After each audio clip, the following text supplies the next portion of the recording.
Trading the higher time frame is the first thing you want to do if you want to analyze the chart. This is because the higher time frame controls every other thing that you see on the lower time frame.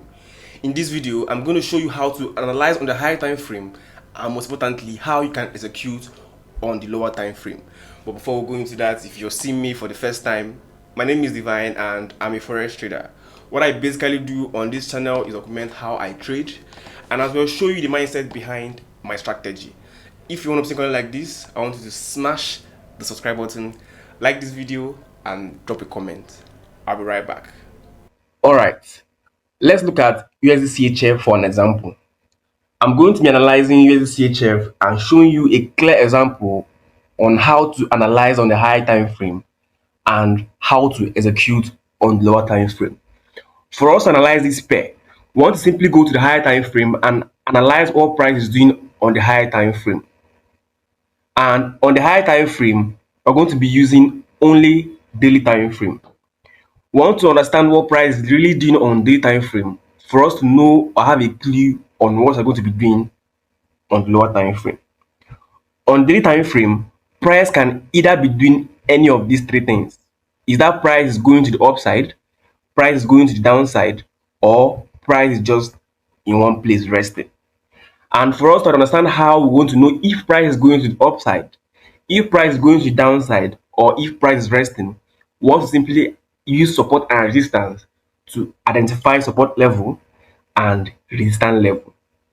In this case here, if we want to identify support level and resistance level, we are simply going to be using our trend line to identify that this point is simply acting as a resistance. Why? Because at every touch at this level, price always reacts. So here is currently acting as a what? Resistance. For every resistance, there's always a support. And in this case here, the support is simply here. That means at every point where price gets to the support level here, price always reacts. Now, if you have to interpret what price is doing at this point here, we are not expecting price to simply push to this support. We are not expecting price to simply come back to this resistance level here, and then price sells to the downside to touch this support level. That means we are expecting price to simply move from one resistance to the next support. And most likely here, price is heading to the what? Resistance level. And we want to follow price to go to the what? Resistance level. But for us to know at what point we are simply going to join price from, we want to simply identify key levels. The key levels help us understand where price is likely going to make a reaction from for us to join price. In this case here, this is acting as a what? Support key level. So this place is simply what? Support key level. And here is simply going to be our what? Resistance key level.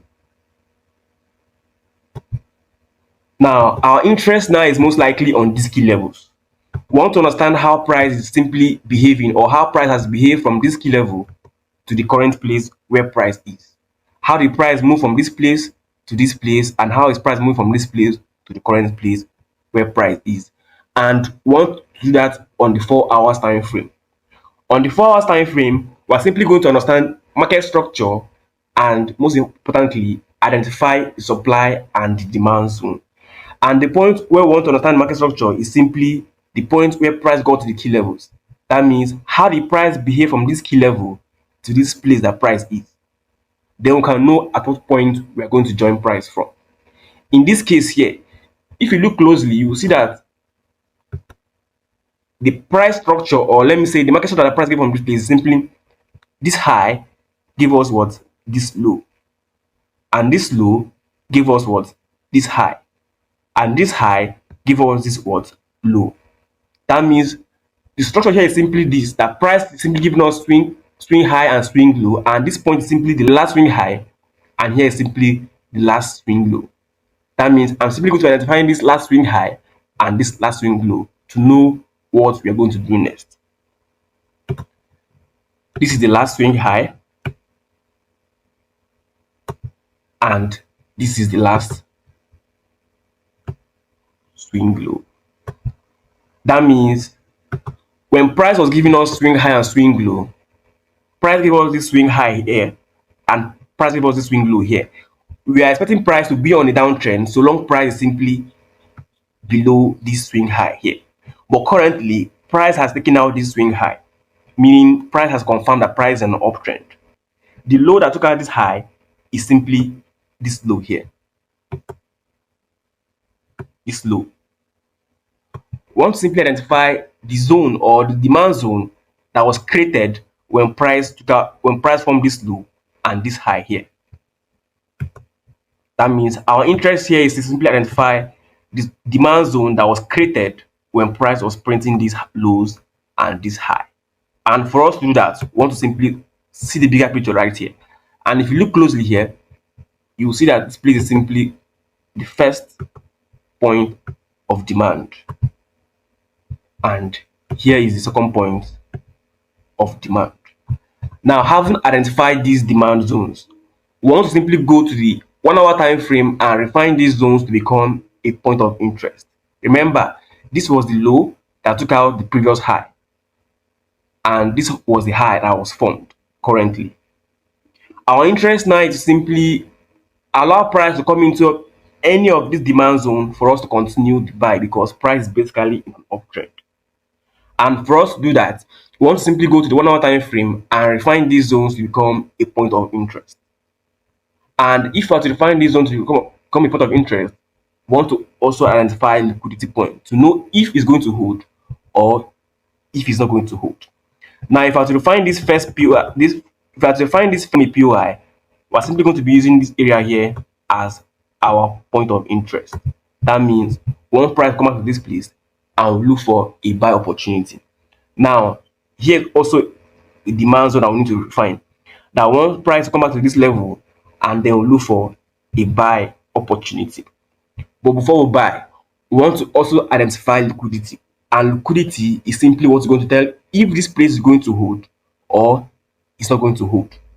In this case here, for us to be able to see properly where the liquidity point is or where price is likely going to induce liquidity, we want to simply go to the 15 minutes time frame and understand what price is doing. Now, notice how we went from the higher time frame down to the point where we are on the 15 minutes time frame. And on every time frame, we'll have a clue on what you're looking for.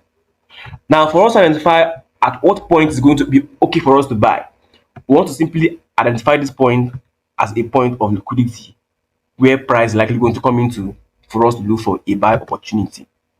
That means for us to buy, we want to simply see price coming to this zone and then we'll look for a buy opportunity back to this high because price is in an uptrend. But let's understand what price is doing on this 15 minutes time frame. Now, if you look closely here, you see that at one point here, price was inducing swing high and swing low, order block and all of those things, inducing liquidity at this point here. That means there will be a point where price is likely going to take out all liquidity and price continues to upside. In this case here, this is simply the general liquidity, and this is the point that began that trend line. What I want to do now is simply understand how price is moving from this point to see when we're going to buy from or if we're likely going to sell to this point, because it's also a good opportunity for you sell.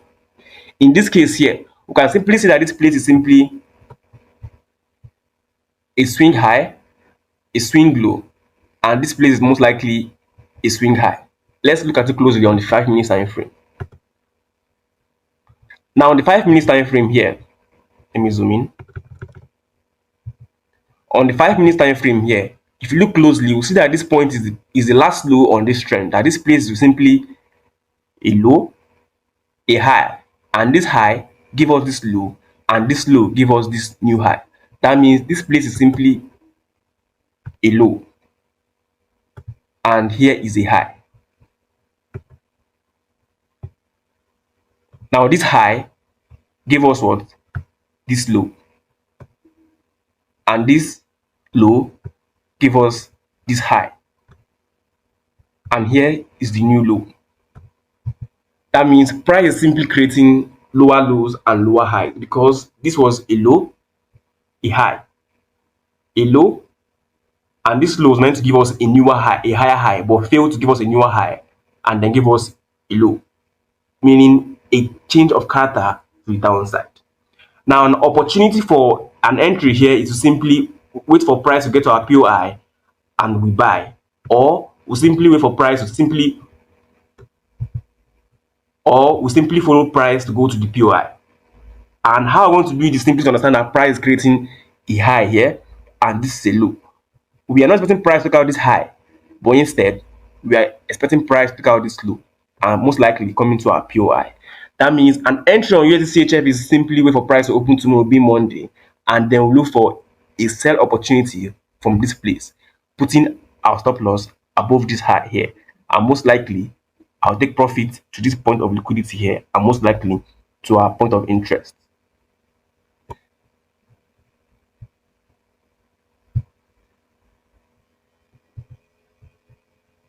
So this is going to be a very good entry for us on USD CHF. If price open tomorrow, being Monday, and the reason for this entry is because price has given us a reason to sell to this POI, or price has given us a reason that price is heading to the POI, and want to follow price to the POI and expect to buy if price most likely come into this our POI here. That's all for this pair. I will see you on the next chance. Peace.